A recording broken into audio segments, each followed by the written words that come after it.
All that you are is all that I need. Rising like the smoke, you linger on me. All that you are is all that I need. Rising like the smoke.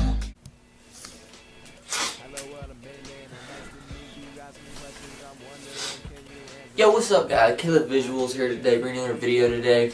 And today we're going to be talking about drones, tips and tricks for drones, how to achieve the best photos and videos. My personal drone is right here. It is the DJI Phantom 3 SE. Has a 4K camera on it and it can record up to 30 frames per second.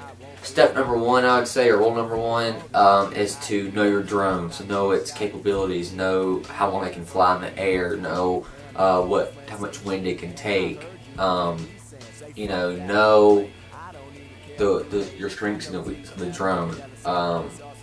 For instance, since this drone uses Wi-Fi instead of DJI's newer stuff like light bridge technology, once you get a certain distance from the controller, which is a controller, it starts to be very delayed and laggy.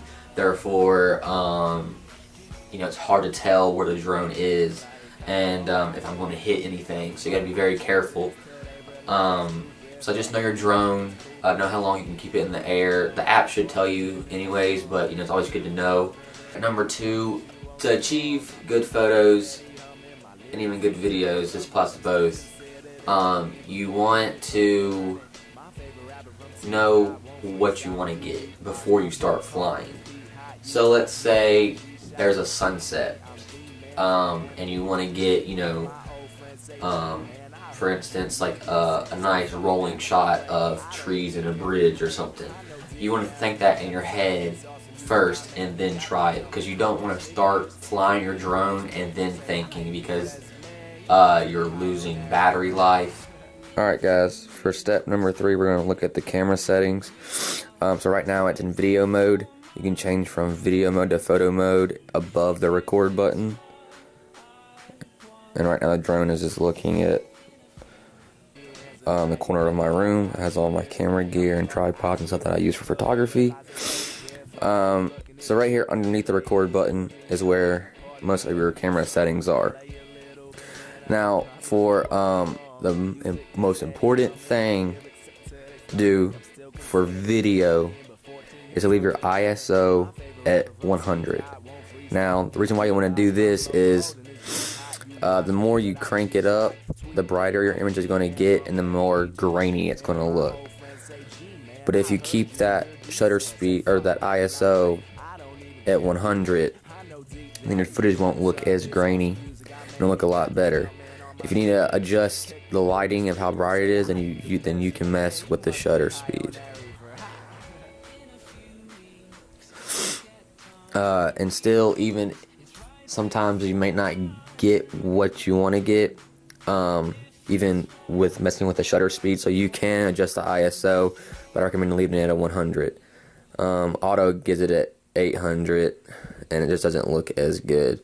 And I will show y'all a comparison of ISO at 100 to whatever else.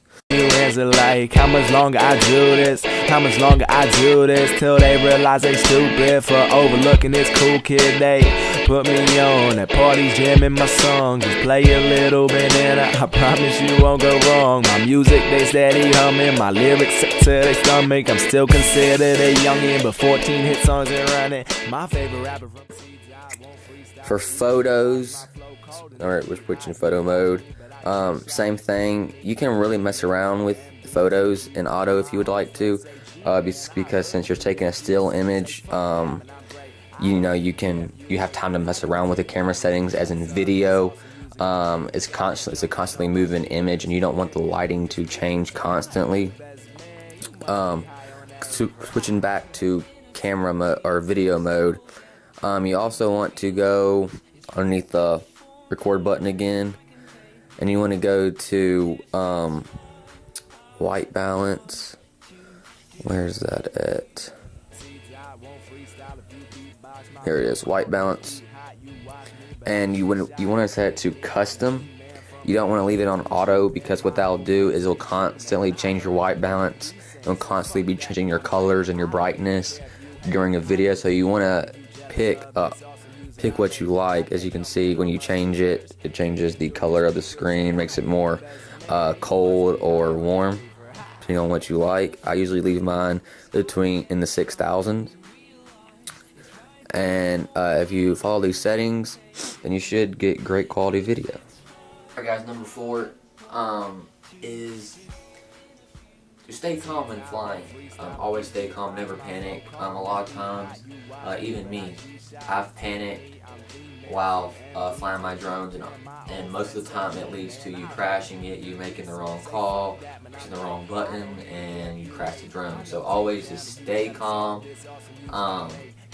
Usually the higher you fly and the farther distance you go, you tend to get a little nervous, because you're flying, a $1,000 drone, it's okay to get nervous, but just stay calm, make sure you know your controls, take it, slow, and you should be fine.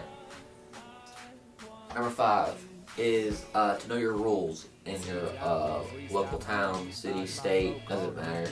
There are some places, especially like public parks, where they may not let you fly drones. They may have a sign. You can't fly drones around federal buildings, government buildings, close to airports, over stadiums, stuff like that. If you do, then that's, you're taking that risk, and sometimes you gotta do what you gotta do to get the footage and video. I understand, but just be careful with doing that. Be cautious, so just know your rules. Maybe look it up. If you're about to fly a drone, make sure there's no signs saying you can't fly drones or anything, because you can get in trouble. You can get fined. So just know your local rules. And I think the DJI app, when you first purchase a drone, it will eventually make you take a quiz of your knowledge of the local flying laws. Alright guys, I hope this video helped a lot of y'all. For beginners or even experts, maybe y'all learned a little something. I hope all y'all have a great day, and